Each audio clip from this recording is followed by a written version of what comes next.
अस्सलाम वालेकुम नाज़रीन, पिछले एपिसोड में हमने देखा था कि ओरान फ्लाडूस के भाई ओताविस पर हमला कर देता है क्योंकि वहाँ पर बुरसा का सामान आने वाला था समुद्री इलाके से। फिर हम देखते हैं ओरान ओताविस को बहुत बुरी तरीके से मारने लगता है। फिर ओताविस कहता है तुम मुझे कभी मार नहीं सकते, मेरा भाई फ्लाडूस तुझे मार देगा। और ओरान बहुत ज्यादा गुस्से में आ जाता है। फिर ओरान कहता है तुम जैसे काफिरों को मैं मिट्टी में मिला दूंगा। फिर ओताविस को मार देता है। फिर ओरान वाले सारे काफिरों को मार देते हैं। फिर ओरान को एक बात पता चलता है, वो अपने अजीम सिपाही को बताता है कि बोरान अभी जिंदा है। ये बात मेरे और मेरे बाबा और तुम्हारे बीच रहनी चाहिए और किसी को भी मत बताना। फिर ओरान बलमैन और दुमरल को कहता है तुम जल्दी से काफिरों की ड्रेस पहन लो, हमें दूसरे जंग पे भी जाना है। हम देखते हैं ओरान पहले कबीले जाता है और कबीले के सारे लोग ओरान को देखकर बहुत ज्यादा खुश होते हैं। फिर ओरान अपने बेटे कासिम और उस्मान के तरफ जाने लगता है। फिर वो ओरान को देखकर बाबा बाबा चिल्लाने लगते हैं। फिर उस्मान ओरान को कहता है बाबा तुम्हें मेरी याद आई? ओरान कहता है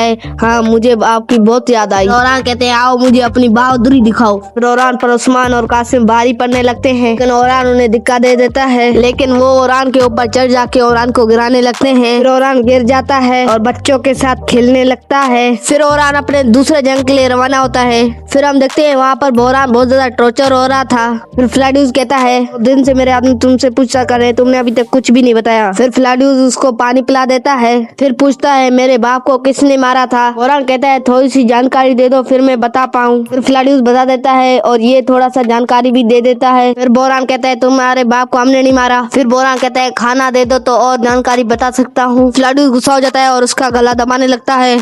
थोड़ी देर गला दबाने के बाद उसको छोड़ देता है, लेकिन और एक कमांडर आगे आता है, कहता है ये कुछ बोलने नहीं वाला, इसको मैं मार देता हूँ। लेकिन फ्लाडूस कहता है रुक जाओ, ये कुछ जरूर बताएगा, इसको कैद खाने में अंदर लेके जाओ। फिर हम देखते हैं ओरान वाले दूसरी तरफ आ चुके हैं जंग के लिए और वहाँ पर तादाद उनकी बहुत ज्यादा थी। उनकी तादाद 15,000 के करीब थी। फिर ओरान कहता है चाहते हैं पूरी फौज भी आ जाए, उनके लिए हम मौत साबित होंगे। फिर ओरान कहता है जब फौज जहाज से उतर जाए हमला शुरू कर देना। फिर सारे सिपाही यहाँ पर जवाब देते हैं और सुबह भी हो जाती है। सारे फौज इकट्ठे हो जाते हैं। तुमरोल और बलमैन फेस बदल के बैठे हुए होते हैं और दूर से जहाज आ रही होती है। तुमरोल और बलमैन बारूद बिछा रहे होते हैं। बारूद बिछाने के बाद आग की तिली को फेंक देते हैं ताकि आग लग जाए और बहुत बड़ा धमाका हो जाता है और सारे काफिर डर जाते हैं। तुमरोल और बलमैन भी काफिरों के ड्रेस उतार देते हैं। दूर से हलीमा भी हमला कर देती है। ओरान के सिपाही भी हमला कर देते हैं। फिर खुद ओरान भी हमला कर देता है। सारे अल्लाह अकबर नारा लगा के हमला कर देते हैं और एक और बड़ा धमाका हो जाता है। ओरान वाले और सारे सिपाही सब काफिरों को मारने लगते हैं। फिर ओरान को एक सिपाही बताता है कि जहाज वापस जा रहे हैं। चारों तरफ खून ही खून होता है, लेकिन ओरान वाले इस जंग को भी फतह कर जाते हैं। फिर सारे आपस में गले मिलकर खुश हो जाते हैं। एक सिपाही कहता है जनाब हम जंग जीत गए, लेकिन ओताविस मरा पड़ा गिरा हुआ होता है। लेकिन ओरान को पता चल गया था कि बोरान जिंदा है और सारे खुश हो जाते हैं इतनी बड़ी जंग को फतह करे हुए। ओरान कहता है जो जंग हमने बुरसा पर आ रहा था आज हमने वो जीत ली है दुश्मनों के आगे।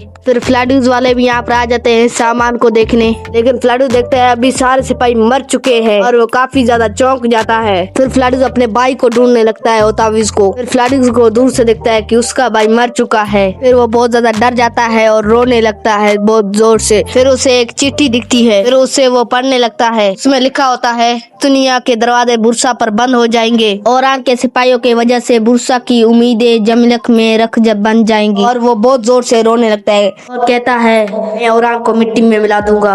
गाइस आपको क्या लगता है फ्लाडूस ओरान को मार पाएगा?